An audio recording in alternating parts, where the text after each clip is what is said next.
didn't actually know what it was. We suspected it was a shipwreck, but we had no idea if it was a historic wreck or a modern wreck. So we had an opportunity with NOAA, with their Okeanos Explorer, to actually go and look at this particular site and see what it was.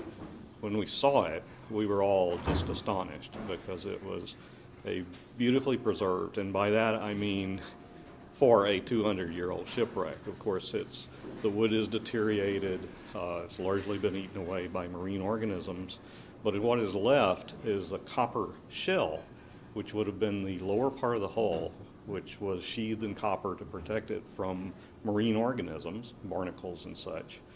And inside that shell were all of the contents of the ship still in their place. This is a very deep site.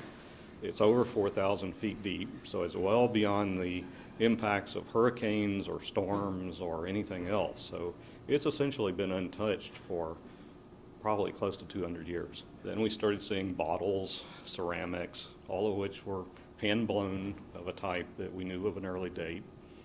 And then of course, cannon. Well, that was a dead giveaway.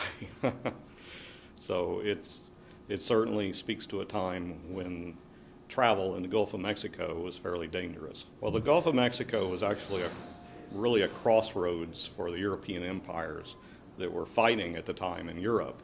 And a lot of that conflict came to the waters in the Gulf. We have the British Empire, we have the French Empire, we have the Spanish, and of course we have the United States, the fledgling United States at that period, just rising as a military power.